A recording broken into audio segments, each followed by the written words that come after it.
لیکن وہ بیچاری اب اپنی طرف سے کیسے بتائے؟ پچھلی جنگ میں بھی ڈونلڈ ٹرمپ کو یہی اس نے جھوٹ بولا تھا کہ ایران کی ایٹمی صلاحیتیں ختم ہوگی، لیکن وہ آپ نے دیکھ لیا جنگ کے شروع ہونے سے پہلے دن آپ کو یاد ہوگا جی 90% ہم نے ایران کی صلاحیتیں ختم کر. آج 35 دن ہو گئے ہیں. ایران کا ہر حملہ پچھلے حملے سے بڑا اور خوفناک ہے. اور مڈل ایسٹ کے بارے میں جو رپورٹ آئی ہے، دیکھیں ایران کی فوج کی جو صلاحیت ہے کہ یہ مڈل ایسٹ کے جو اس خطے کے اثاثے ہیں، انفراسٹرکچر ہیں، جس میں بڑے بڑے پل ہیں، پاور پلانٹس ہیں، بجلی گیس کی تنصیبات ہیں، تیل کے ذخائر ہیں، یہ ان کو اڑا سکتے ہیں جب چاہیں. خود نہیں اڑا رہے، یہ بہت بڑی بات ہے. ڈونلڈ ٹرمپ اور مڈل ایسٹ کے مالک کو دیکھیں جھٹکا کیا لگا.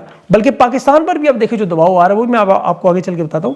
اس میں اصل میں ایران کی جو مسلسل جیت ہے، کامیاب حملے ہیں، اس نے ڈونلڈ ٹرمپ کو اتنا پریشان کیا کہ یہ جنگ کے جو اصول ہوتے ہیں عام طور پہ انہیں اس نے بالائے طاق رکھے. کبھی یونیورسٹیاں، کبھی پل، کبھی اسپتال، کبھی ریسکیو کے ادارے. ابھی بہشتی یونیورسٹی پر اور مہرآباد ایئرپورٹ پر ایران کے انہوں نے حملے کیے. ریسکیو آپریشن جو انسانی امدادی کارروائی کرنے والے ادارے جو عام طور پہ ایگزیمپٹ ہوتے ہیں حملوں سے، ان پر حملے کیے. لبنان کے پانی کے پلانٹس پہ کیے، جنوبی لبنان میں. پھر وہاں مساجد پر بمباری. اس طرح ایران کی اسٹیل مل پہ انہوں نے بمباری کی. ایران نے اس کے جواب تو بڑے تگڑے دیے. اور جمعے کا دن ہے آج، اور جمعے کا دن جو ہے وہ 8 عرب ممالک کے لیے بڑا بھاری گزرا، کیونکہ ایران پہ انہوں نے یہ سب کچھ کیا. سعودی عرب پر 6 ڈرون حملے ہوئے، کویت پر بھی ڈرون حملے ہوئے. ان کی تعداد نہیں پتہ چلی، لیکن ان ڈرون حملوں میں پہلی دفعہ کویت کے پانی کے پلانٹ پر بھی حملہ ہوا. اب اس کی مذمت اسرائیل نے کی. آپ حیران ہوں گے، اسرائیل نے اس کی مذمت کی. اب یہ پانی کا پلانٹ جو ہے یہ کہتے ہیں امریکہ نے بنا کر دیا تھا کویت کو. تو حالات جو ہے وہ دن بدن بگڑتے جا رہے ہیں. ویسے تو پورا مڈل ایسٹ امریکہ نے بنایا. برطانیہ نے بھی ایئر ڈیفنس سسٹم بھیجا ہے کویت میں کہ وہاں ان کی مدد کرے. اس کے بعد پھر بحرین میں حملے ہوئے بڑے شدید. اور عرب امارات میں 70 میزائل اور ڈرون حملے ہوئے. 47 وہ کہتے ہیں جی ہم نے روک لیے. اور 4 اس دفعہ اس میں کروز میزائل تھے، اور اس میں 18 بیلسٹک میزائل اور 47 ڈرون. یہ عرب امارات کے پلوں پر، فوجی اڈوں پر، جہاں جہاں فوجیوں نے پناہ لیا ان ٹھکانوں پر تھے. سب سے بڑا حملہ اس میں جو تھا حبشان گیس پر ہوا، جس کے بعد گیس کی سپلائی لائن بند کر دی گئی، جو بہت بڑا نقصان ہے. عرب امارات میں میزائل کے حملے ملبے گرنے سے 12 لوگ جو ہے وہ زخمی بھی ہوئے. ان میں نیپال کے ایک شہری کی ہلاکت کی بھی بات کی جا رہی ہے، کنفرمیشن نہیں ہے. 5 ہندوستان کے لوگ بھی شدید زخمی ہوئے. اب یہ بیچارے وہ سارے تارکین وطن آپ کو پتا ہے جو مجبوری کے عالم میں عرب امارات چھوڑ نہیں سکتے، ورنہ حالات اس وقت مغربی آپ کو کوئی گورا بندہ نظر نہیں آئے گا. اب صرف وہی لوگ بیچارے رہ گئے جو مالی حالات کی وجہ سے نکل نہیں سکتے. پاکستان، انڈیا، بنگلہ دیش کی زیادہ تعداد جو اپنے خاندان کے لیے قربانیاں دے رہے ہیں. اب یہاں دوسری طرف ایران کے لیے کون قربانی دے رہا ہے؟ سب سے بڑی اگر دیکھیں تو وہ لبنان ہے. لبنان بہت بڑی قربانی دے رہا ہے. یہ اس وقت ایرانیوں کے بعد سب سے زیادہ شہادتیں دے رہے، اور اسرائیل کی مسلسل بمباری ہو رہی ہے وہاں. ایران کے ساتھ ان کی اظہار یکجہتی کا، ڈٹ کر مقابلہ کرنے کا، اور سب سے بڑھ کر ان لوگوں نے علی خامنہئی صاحب کی شہادت کے انتقام کا بدلہ لینے کا وعدہ کیا. یہ وہ اپنا وعدہ پورا کر رہے ہیں. ہزاروں راکٹس انہوں نے ابھی اسرائیل پر چلائے. جواب میں اسرائیل کے آپ کو پتہ ہے حملے بڑے ہوتے ہیں یہاں پر. شہادتوں کی تعداد بھی یہاں پہ ظاہر بڑھتی جاتی ہے. لبنان میں نقصان ہے. دلیر لوگ ہیں لیکن ان چیزوں سے نہیں، قربانیوں سے گھبراتے. انہیں پتہ جنگ ان پر مسلط کی گئی ہے، اب کیا کریں. اب یہاں ایران کی کامیابیوں کا معاملہ دیکھیں، اس لیے کہ اقوام متحدہ بھی معاملہ جا سکتا ہے. نیٹو کے ممالک بھی متحرک ہیں. یہاں نیٹو کے اتحاد میں یاد رکھیں اسپین، اٹلی، سوئٹزرلینڈ، فرانس اور آسٹریا، انہوں نے امریکہ کے لیے تمام فضائی حدود بند کر دی. ملٹری آپریشن ایران کے خلاف انہوں نے کوئی مدد نہیں کریں گے. ٹرمپ نے کاغذی شیر کھا، اور کاغذی شیر نے پھر اپنے جبڑے دکھائے. فرانس کے صدر نے تو بہت رگڑا ڈونلڈ ٹرمپ کو. اور ابنائے حرمس پہ جو سرپرائز ہے اس میں آج فرانس کو، نیٹو کا سب سے بڑا ملک ہے، سے ابنائے حرمس میں سے ایران نے اجازت دے دی. جاپان کو بھی. اور یہ بڑی زبردست سیاسی حکمت عملی، کیونکہ نیٹو آپ کو پتہ ہے حملوں میں ایران پر شامل نہیں ہو رہا. فضائی حدود بھی بند کی ہے، امریکہ کے اڈے بھی بند کیے ہیں، ابنائے حرمس میں فوج بھیجنے سے بھی انکار کیا. ٹرمپ کی گالیاں سنی، جگتیں سنی، مذاق، لانتے تک. میکرون کو تو ٹرمپ نے یہاں تک کہا کہ اس کی بیوی نے اس کا جبڑا توڑا ہے. ایسی بات کرتے نہیں پبلک میں کبھی، لیکن اس نے کیا. اور میکرون نے آج جواب دیا. 35 دنوں کے بعد فرانس کی شپنگ کمپنی کے کنٹینر کو مالٹا کے جھنڈے کا جہاز لگا کے ابنائے حرمس سے گزرنے کی اجازت وہ ایران نے دی. ظاہر ہے تگڑا معاوضہ بھی لیا، پیٹرول کی ڈبل قیمت بھی لی اپنا، اور یہ اپنا پیٹرول بھی بیچ دیا. اور ٹرمپ کو سیاسی اعتبار سے نقصان بھی. $20 لاکھ آپ کو پتہ ہے نئی قیمت پہ تیل کی، اور وہ تیل بھی پاسدارانہ ان کا. انہوں نے اتنا معاوضہ اکٹھا کیا کہ یہ چین اور روس سے مزید میزائل اور ڈرون خریدی جا رہے ہیں. اب جاپان کا بھی 95% تیل یاد رکھیں مڈل ایسٹ سے آتا ہے، جو اب ایران سے بھی خرید رہے ہیں. ابنائے حرمس سے راستہ بھی لے رہے ہیں، اور ساتھ یوان کرنسی بھی دے رہے ہیں. چین کو فائدہ ہو رہا ہے، پیٹرو ڈالر کو نقصان ہو رہا ہے. اب جاپان نے ابھی دیکھیں امریکہ کے ساتھ ایک معاہدہ کیا تھا، $2.5 ارب کے ٹاماہاک میزائل لینے تھے کروز. یہ انہوں نے اس جنگ کی وجہ سے ڈیلے کر دیا. مطلب یہ نہیں لے رہے، یہ نقصان امریکہ کو پہنچا بہت بڑا. اب جو بڑی اہم معاملہ جس پہ دیکھیں آپ نے نظر رکھنی ہے، کیونکہ آنے والے دنوں میں آنے والا ہے، وہ ورلڈ کپ فٹ بال ہو رہا ہے. اس میں ایران کوالیفائی کر چکا ہے، اور اگر ان کا میچ امریکہ سے آ گیا پھر تو یہ آپ کو پتہ ہے ورلڈ کپ کے فائنل سے بڑا میچ ہوگا. 1998 میں ایران امریکہ کو ہرا چکا ہے. بہرحال اس خبر کے بعد اب آتے ہیں پاکستان کی طرف. حالات جہاں بڑے خطرناک اور کشیدہ ہو چکے ہیں. امریکہ کی نظر، عرب ممالک کی نظر پتہ ہے کس پہ ہے؟ پاکستان کے ایٹمی اثاثوں پہ. یہ ایٹمی ہتھیاروں کا نظام لینا چاہتے ہیں. یہ ذہن میں رکھیں کہ ہمارے جو نیوکلیئر پروگرام پر جو پہلے ایک جرنیل ہوا کرتے وہ کوئی نہیں ہے فی الحال. یہ صرف اس وقت فیلڈ مارشل کے ہاتھ میں ہے. پاکستان پر شدید ترین دباؤ ڈالا جا رہا ہے اس میں شامل ہوں. اب تو خیر خبر جیو نے بھی جاری کر دی، جسے میں سنتا نہیں ہوں، کہ عرب امارات کا قرضہ واپس انہوں نے مانگ لیا ہے کہ اس $2 ارب جو اسٹیٹ بینک میں پڑے ہیں 6% شرح سود پر اس مہینے میچور ہو رہے ہیں. 16 کروڑ اس پہ پہلے ہی قرضہ دیا جاتا ہے، وہ رول اوور نہیں ہو رہے. عرب امارات نے کہا پیسے کٹو، اب انہیں دینے پڑے گا. اب فیلڈ مارشل کی عرب امارات ملاقات ہوئی تھی حالیہ، اس میں ایران کی جنگ میں کہا گیا، لیکن اب ظاہر ہے وہ معاملہ نہیں بنا. اب اس کا دیکھیں معیشت پہ حالات کیا ہونے، کیونکہ یہ بھی یاد رکھیں کہ سعودی عرب نے اپنے $6.3 ارب ہے ان کے پاکستان میں. انہوں نے کہا جی آپ نے دفاعی معاہدہ پورا نہیں کیا، ہمارے اوپر حملے ہوئے آپ نے نہیں روکے، آپ ہمارے ساتھ نہیں آئے.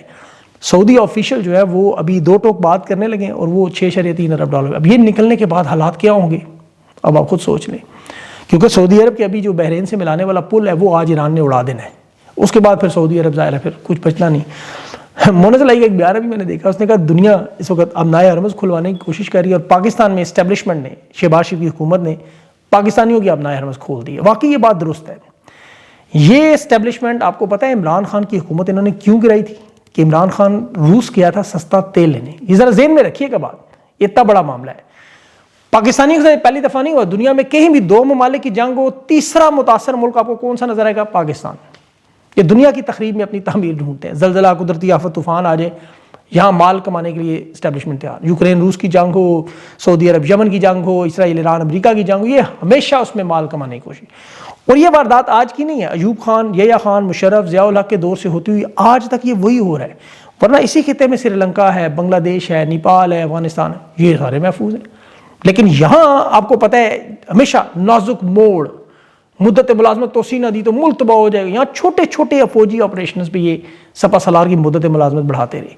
امریکہ میں دنیا کی وہ سب سے بڑی سپر پاور ہونے کا دعویٰ ہے، پوری کی پوری فوجی رجیم اگلوں نے بدل دی.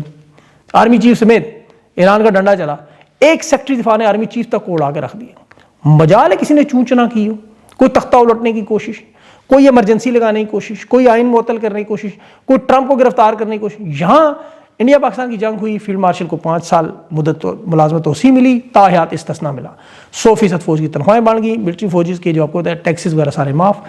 اب یہ اس وقت پنجاب پولیس بنانے کی شہباز شریف جو کوشش کر رہا تھا، آپ کارکردگی دیکھیں. امریکہ اسرائیل کی بمباری میں ایران میں اتنے لوگ شہید نہیں ہوئے جتنے پاکستان میں دہشت گردی میں شہید ہو چکے 3 سال میں. یہ تو حالات ہیں. اور جو معیشت کے حالات اس وقت جا رہے ہیں بڑے خطرناک، جو آپ کو ہمیشہ بتاتے رہے، آج وہ سب کچھ ہو رہا ہے. پیٹرول کی قیمتیں بڑھانے والے ممالک میں پاکستان پہلے نمبر پر. وال اسٹریٹ جرنل نے آرٹیکل لکھا کہ دنیا میں اس وقت پیٹرول کی پرائسز جو مانیٹر کرنے والا ادارہ ہے وہ کہہ رہے ہیں یہ 77%، وہ تو کہتے ہیں 54% ریکارڈ ٹوٹا ہے. آلودگی میں بھی ہم نمبر 1 ہے، امن و امان دہشت گردی میں بھی نمبر 1 ہے، اور اب پیٹرول کی قیمتیں بڑھانے میں پہلے نمبر پر. 137 روپے پیٹرول، 184 روپے ڈیزل ایک مہینے کے اندر. 4 مارچ کو انہوں نے بھی 55 روپے بڑھائے تھے. مجموعی طور پر یہ 77% قیمت بنتی ہے. 192 روپے ڈیزل کی قیمت میں 87 یا 239 یا 240 بنتی ہے. بین الاقوامی قیمت میں پاکستان کو پیٹرول 245 کا مل رہا ہے.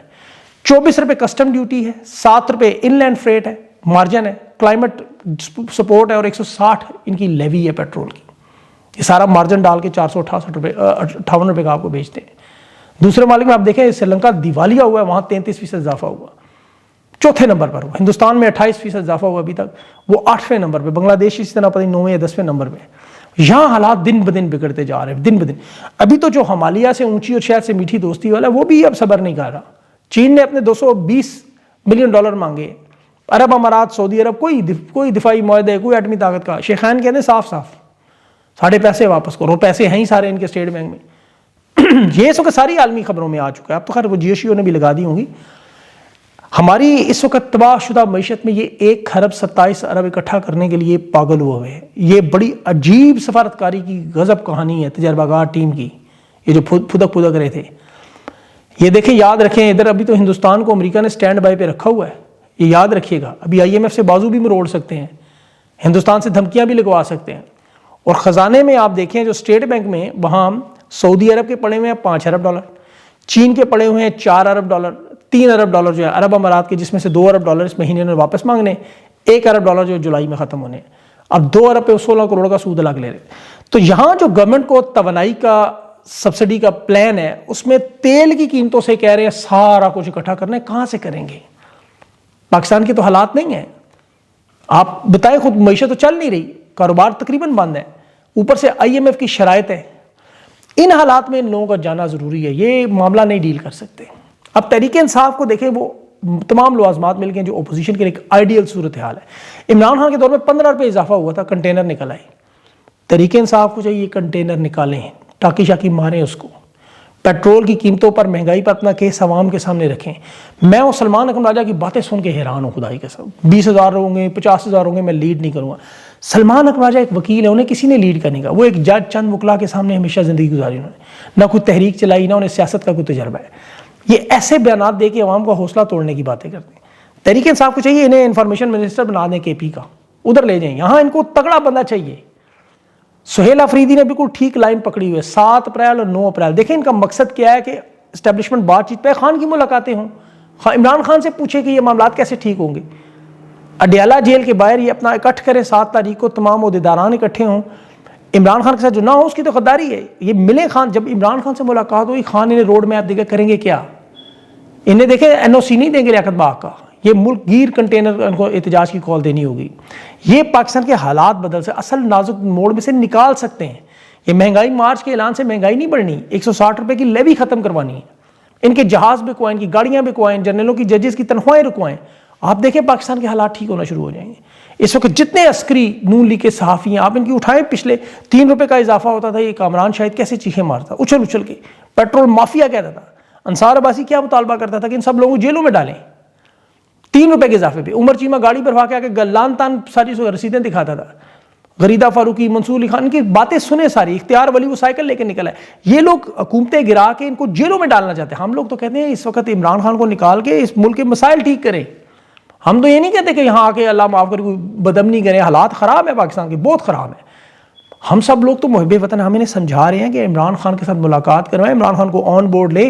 اور یہ جو نااہل لوگ ہیں, یہ شہباز شریف کا کام, بس کا کام نہیں. یہ 1 خرب لوگوں سے اکٹھا کر کے آپ عرب امارات سعودیہ کے واپس کریں گے. پاکستان میں پیسے ہے ہی نہیں لوگوں کے پاس, فارن ریمیٹنس پہ چلا, فارن ریمیٹنس آتی وہاں سے. مطلب ان کے پاس تو کوئی راستہ ہی نہیں ہے. جس طرح عمران خان نے کورونا کے دنوں میں جب تمام لیڈرشپ ایک طرف کہتی تھی لاک ڈاؤن نہیں لگانا, عمران خان نے کہتے لاک ڈاؤن لگانا ہے, عمران خان نے کہا نہیں لگانا, اور دیکھیں وہ فیصلہ. خان کے ساتھ اللہ کی مدد ہے, تو اس پہ اعتماد کریں, جائیں اس کے پاس. نہیں جاتے تو تحریک انصاف انہیں زبردستی لے کے جائے, مذاکرات کروائے تاکہ پاکستان کے حالات بہتر ہوں. انہیں اللہ کرے سمجھ آ جائے. اپنا خیال رکھیں. مجھے اگلی ویڈیو تک کے لیے اجازت دیں. اللہ حافظ.